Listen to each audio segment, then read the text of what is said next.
विश्व में eternal city के रूप में जाना जाता है।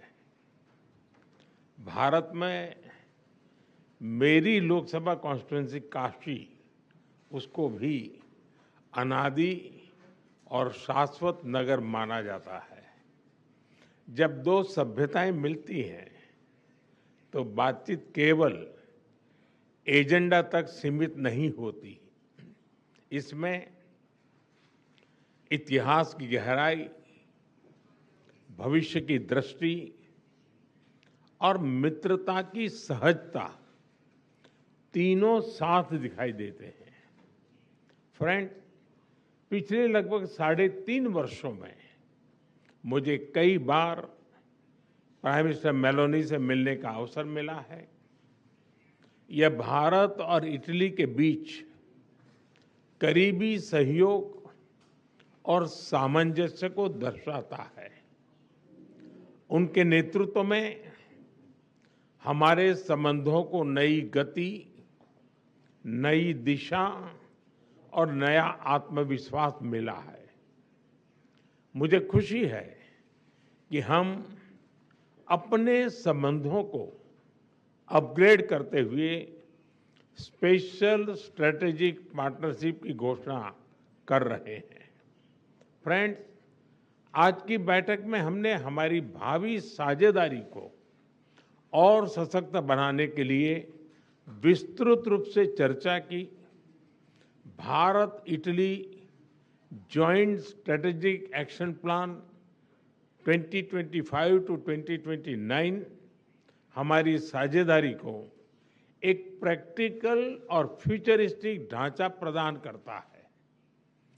हम इस पर समयबद्ध तरीके से आगे बढ़ रहे हैं। हमारे साझा प्रयासों में द्विपक्षीय व्यापार के 20 बिलियन यूरो के लक्ष्य की ओर तेजी से बढ़ रहा है। भारत में मौजूद 800 से अधिक इटालियन कंपनीज भारत की ग्रोथ स्टोरी में सक्रिय भागीदार बन रही है। आज आयोजित किया जा रहा बिजनेस फोरम से यह स्पष्ट है कि दोनों देशों के बिजनेस लीडर्स में एक नया उत्साह, नया कॉन्फिडेंस और नया एम्बिशन है। इटली विश्व में डिजाइन और प्रिसिशन के लिए जाना जाता है। भारत की पहचान स्केल, टैलेंट और एफोर्डेबल इनोवेशन के पावर हाउस की है। इसलिए हम design and develop in India and Italy and deliver for the world के सिद्धांत पर आगे बढ़ेंगे। फैशन से लेकर फिनटेक तक, लेदर से लेकर लॉजिस्टिक तक, मोबिलिटी से लेकर मैन्युफैक्चरिंग तक, हर क्षेत्र में हम अपनी ताकतों को जोड़कर पूरी मानवता की भलाई के लिए काम करेंगे। इंडिया ईयू एफटीए के समापन में इटली से मिले सहयोग के लिए मैं प्राइम मिनिस्टर मेलोनी का विशेष रूप से आभार व्यक्त करता हूं। हम मिलकर इसके जल्द से जल्द इम्प्लीमेंटेशन के लिए काम करेंगे, जिससे बिजनेस कम्युनिटीज इसका पूरा लाभ उठा सके। फ्रेंड्स, टेक्नोलॉजी और इनोवेशन हमारी पार्टनरशिप का इंजन है।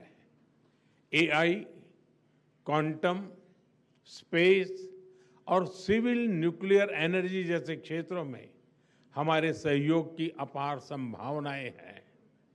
दोनों देशों के स्टार्टअप्स, रिसर्च सेंटर्स और उद्योगों को आपस में जोड़ने के लिए हम इंडिया इटली इनोवेशन सेंटर पर काम कर रहे हैं। फ्रेंड्स, रक्षा और सुरक्षा के क्षेत्रों में करीबी सहयोग हमारे गहरे आपसी विश्वास का प्रतीक है।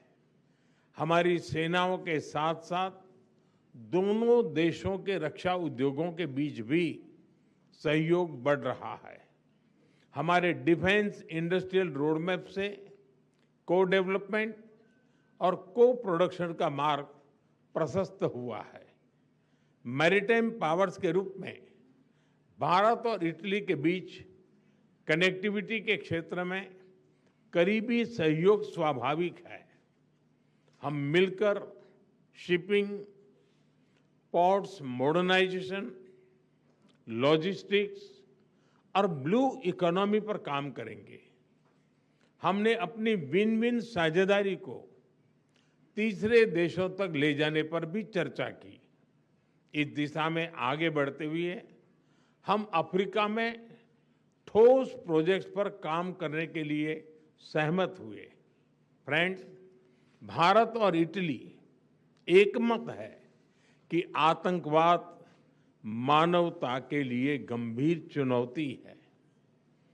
टेरर फाइनेंसिंग के खिलाफ हमारी साझा पहल ने पूरे विश्व के सामने एक महत्वपूर्ण उदाहरण प्रस्तुत किया है।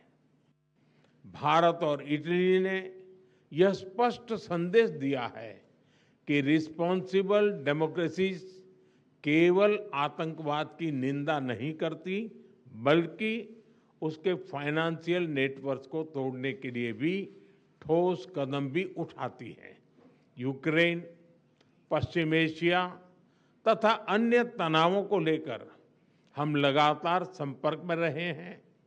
भारत का मत स्पष्ट है कि सभी समस्याओं का समाधान डायलॉग और डिप्लोमेसी के माध्यम से होना चाहिए। फ्रेंड्स, हमारे ऐतिहासिक, सांस्कृतिक और पीपल टू पीपल संबंधों की झलक दोनों देशों में कदम कदम पर दिखाई देती है।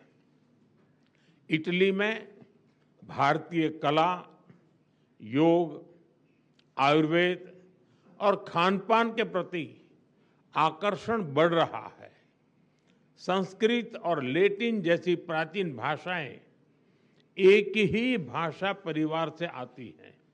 यह दर्शाता है कि हमारा रिश्ता केवल डिप्लोमेसी का नहीं, साझी धरोहर का है।